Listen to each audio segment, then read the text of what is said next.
Hello and welcome. 2020 was a challenging time for the global landscape. While most countries imposed restrictions on trade operations, UAE took the leap and opened up to the world at the same time. We took the plunge and decided to keep the show running, bringing together the community through our digital trade weeks and physical show at the Dubai World Trade Center. This year, the Middle East Organic and Natural Products Expo is back, based on the unprecedented demand for organic and natural products, which led us to steering a tri-series of digital trading expos, an accelerator for getting people face-to-face at a time of social distancing, even before meeting in December. We are taking hybrid one step further. This year, we are giving you access to face-to-face meetings with buyers and suppliers live, easier tools of communication with suppliers from across the globe, submitting requests for quotations at the marketplace and getting multiple quotes from suppliers on the homepage, connecting with the network through real-time chatting, calling, and messaging, inquiring about products in trend with just a simple click. We have a fabulous lineup today, and I can't wait to get started. We will officially like to inaugurate the event, and allow me to welcome Dr. Ashraf Mahate, currently the Chief Economist at Dubai Expo, which is a trade promotion organization within the Emirate of Dubai and an agency of the Dubai Department of Economic Development, part of the government of Dubai.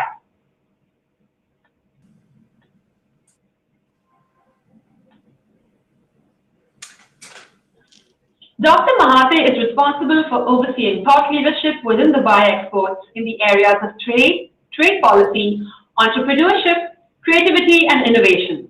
He manages the high-profile portfolio of publications that serve the market-based needs of the business community. Dr. Ashraf, the floor is all yours. Thank you. Thank you very, very much for that wonderful introduction. And it's certainly a pleasure to be here today to talk about, I think, a very, very important issue. I will talk about organic and natural trade natural product trade in a few minutes. But I'd like to talk about and pick up on a couple of aspects that Manaka started off with. The idea about trade or trade globally. Now, we can't miss the big elephant in the room. The pandemic has certainly changed the way that we do business. And this actually forms the basis of my discussion this morning, is that how should we, in this particular sector, change the way that we do trade and yet capitalize on the opportunities. When we look at global trade, according to the WTO and UNCTAD, it's expected to increase by 7.6% this year and 5.2% next year. And over this particular decade, i.e. from 2021 to 2030, we expect on average annual increase of 3.5%. We're looking at very, very bright future. And we're looking at an area where we see a lot of growth. But one of the things that we do realize, and one of the things that we have seen, is that the pandemic has actually changed the way that we actually do business. What the consumer wanted pre-pandemic is very different to what the consumer now wants post-pandemic.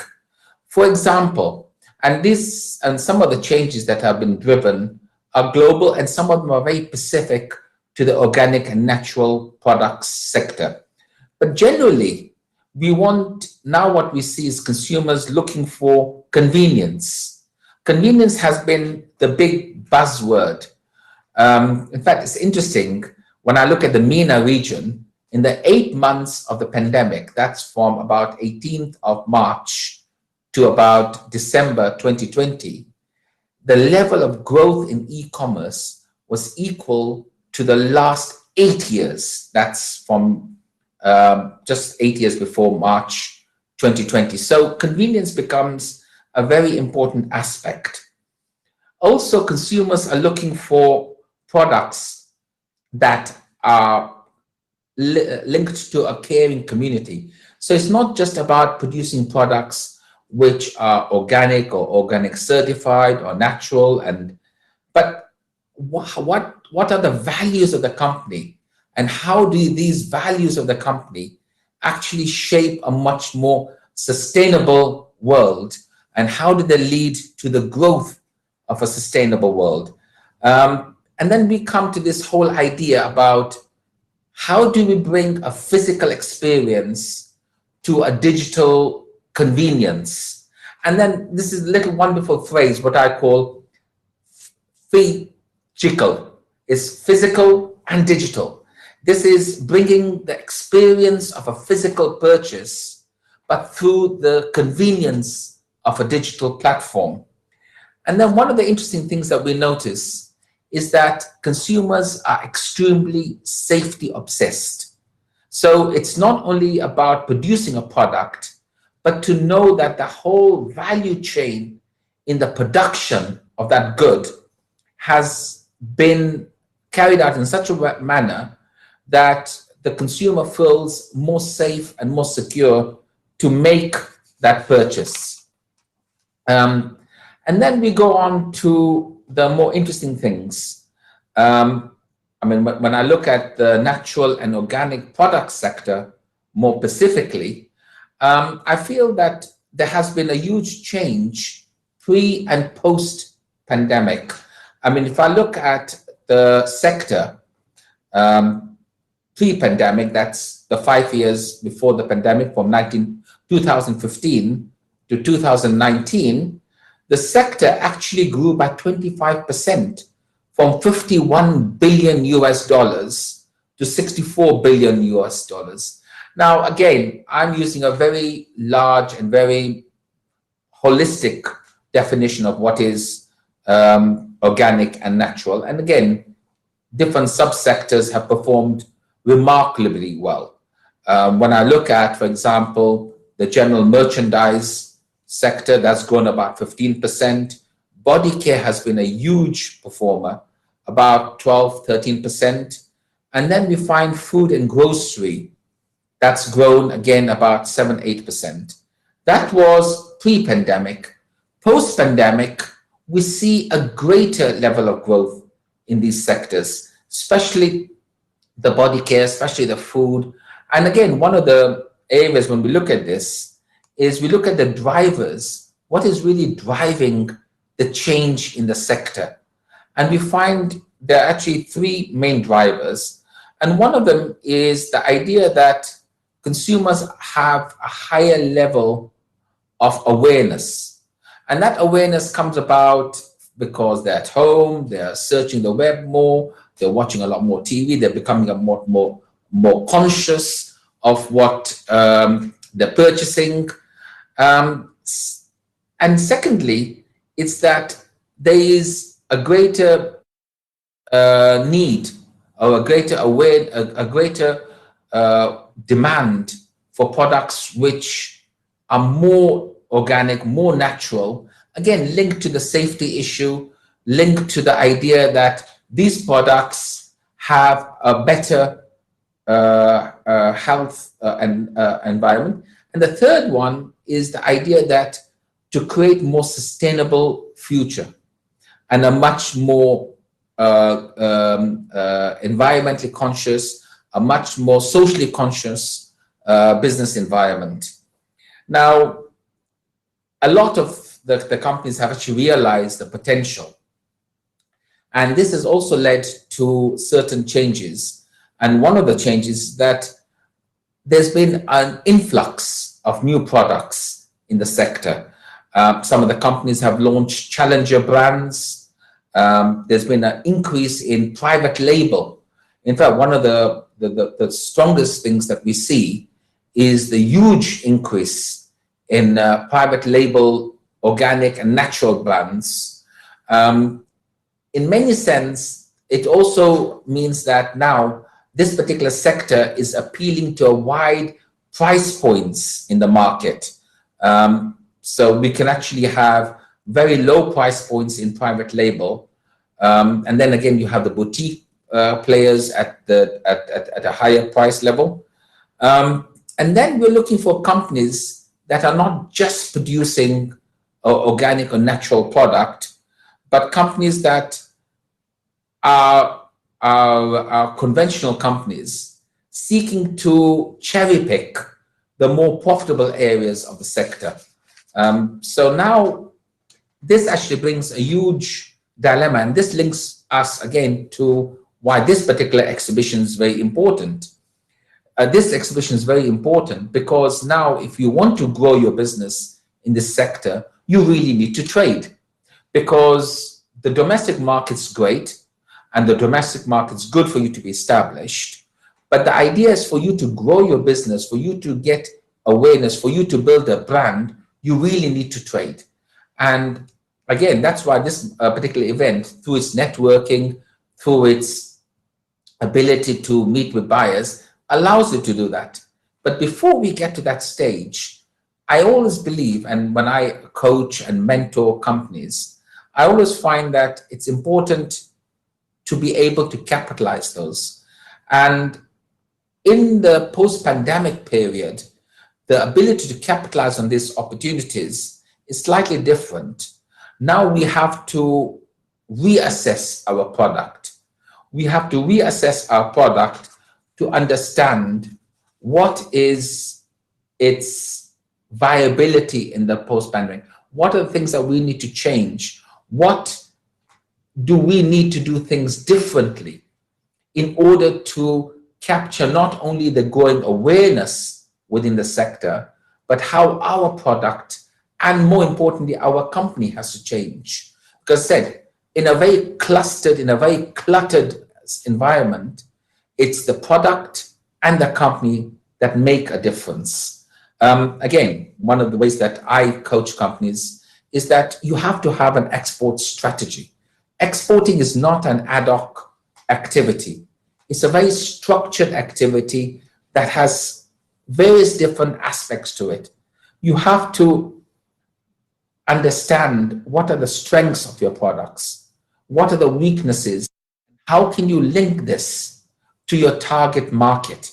It's very, very important to link your product to the appropriate target market. If I look at the world, there are 210 countries. Do you want to target all of them simultaneously? Or do you actually want to create a priority list and target companies based on certain parameters that you feel will allow your product to be easily accepted? Then we have the issue about market positioning. Each market is different.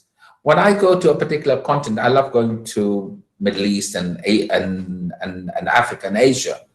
But when I go to two countries next door to each other, for example, Kenya and Tanzania, one of the interesting things I find is that even next door countries have very different buying behavior, which requires you to re-understand what type of market positioning you need to implement and what are your competitors in that market. And therefore, I think it's very, very important to understand who are your competitors and what are their USPs, and how does your product's USPs actually compare to that. And then to understand what are the KPIs that you want to achieve when you enter that market. Again, I keep on emphasizing, entering a market is not just about getting sales. It's about developing particular KPIs that allow you to create a strategic penetration in that market, because that's really the key.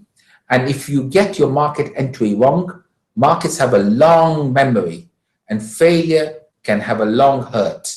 So it's very, very important to understand the market, to know what will work in the market and what won't. And that's when I think exhibitions are very important, because they allow you to understand the market dynamics, they allow you to understand innovation and creativity in the market.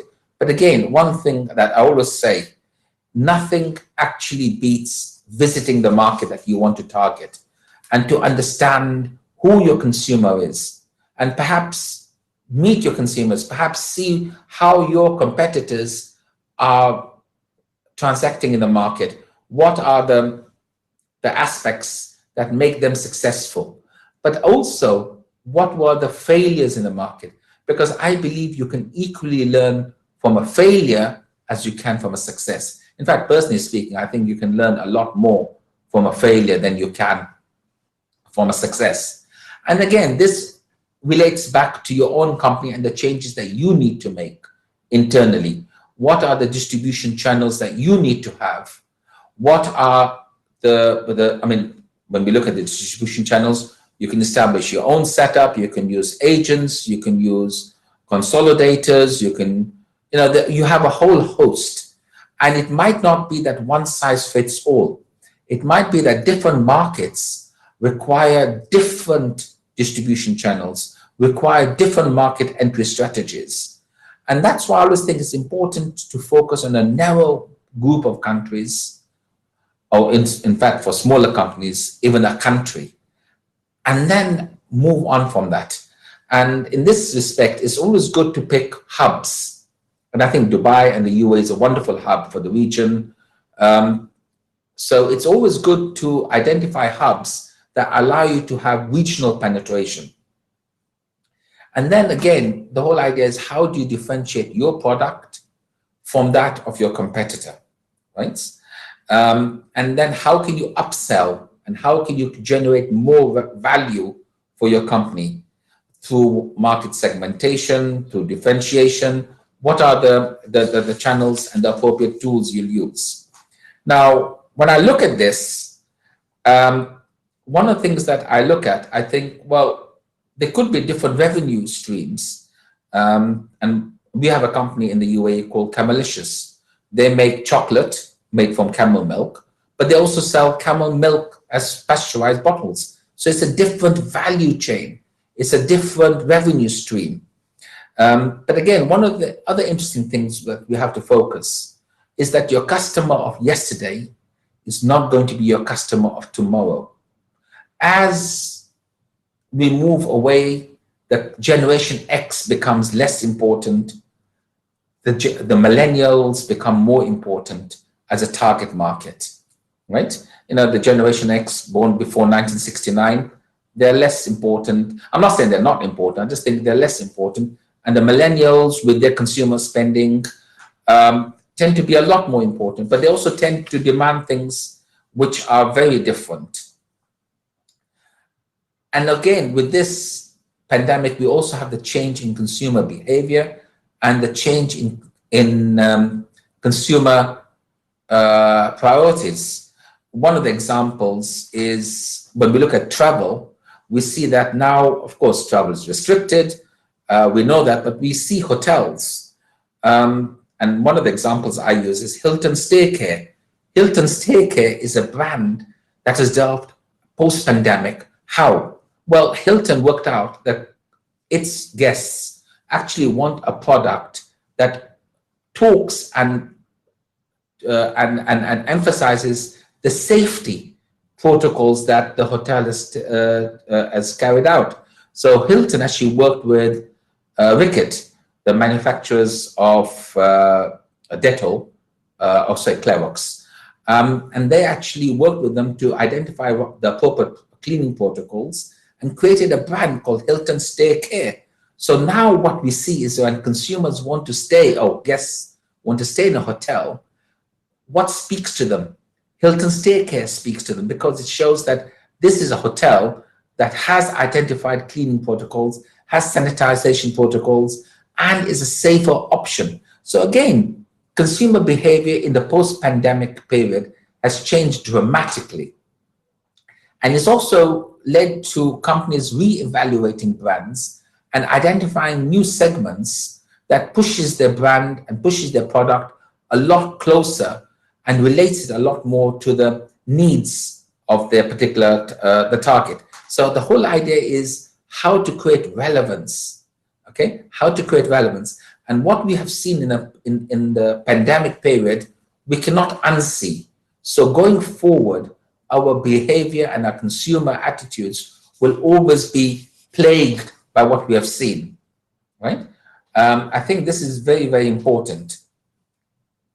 One of the other interesting aspects, again, is how you create partnerships. Partnerships are very, very important. I strongly believe in the principle that 2 + 2 is worth more than 4. And this is where you can create synergies through effective partnerships by making a difference, by bringing on board people who can add value to your operations. You don't have to do the activity of exporting all by yourself. You don't have to grow the business all by yourself. You can actually leverage the strength of other companies, and you can leverage the strength of other companies through partnerships. And I think this is a very, very important tool. And the question is, you have to understand where you have a weakness and identify companies that can add value to your activities and can add value to your activities. Now, talking about partnerships, there are a lot of global initiatives that can actually help your business. Now, I actually manage one myself. It's called She Trades. If you go to the website, shetrades.com, this is an initiative set up by ITC, International Trade Center, part of the United Nations. And the whole idea behind this particular initiative is to assist women-owned businesses. A woman-owned business need not be 100% woman-owned, but it needs a significant female entrepreneur who is active in the business. And this is a free service, is a free support that women globally can utilize. And I actually manage the MENA, the Middle East North Africa chapter. And the whole idea behind this is to create sales and business opportunities for women-owned businesses, but also to do capacity building. Because, as I said, exporting is all about learning. It's all about being ready to capitalize on the opportunities. And you have to understand that as the global world is dynamic, you have to learn new skills and new businesses. Just a year ago, I would not have been doing this virtually. I would have been doing this physically. So again, now I had to learn new skills. We all have to learn new skills. So this is a great opportunity for women-owned businesses.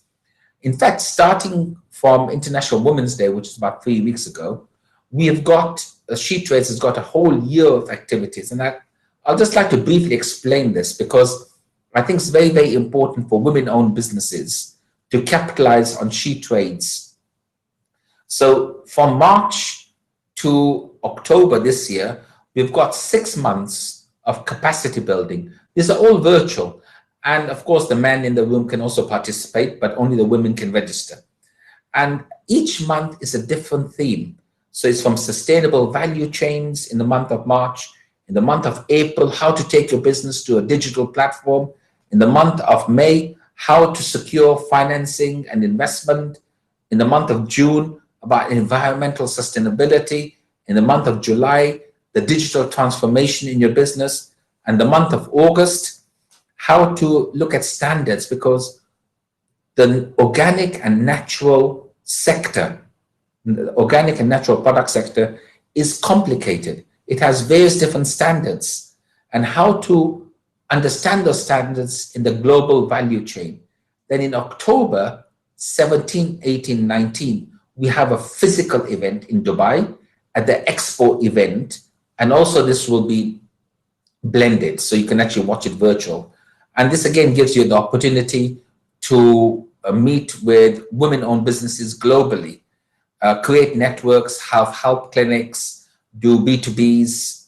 And then from October to March 8th, 2022, which is International Women's Day in 2022, women-owned businesses can participate in events at the Women's Pavilion. And each month or each week we have different events. So that's really a partnership where any woman-owned business globally can capitalize on. And I think it's really, really important that you go to www.shetrades, SHEtrades.com and register and utilize this free service. It's UN ITC, part of the United Nations initiative. It's there to support women-owned businesses. Now, leading on to this in December this year, we will have the Middle East Organic and Natural Product Exhibition. This will be a physical event. And I've actually attended the physical events and I found them extremely interesting, very, very informative. You get to connect with buyers and sellers. And this event has been taking place now, I think, for 18 years, with 5 core sectors in food and beverage, healthcare, or health, beauty care, living, and the environment. So I don't think we have dispensed with the physical exhibitions.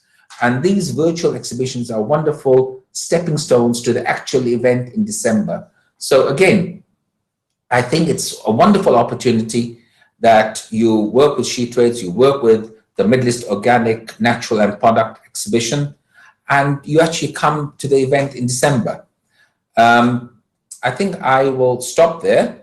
And again, I'd like to thank the organizers for giving me this particular platform, and certainly been a pleasure. Thank you very much.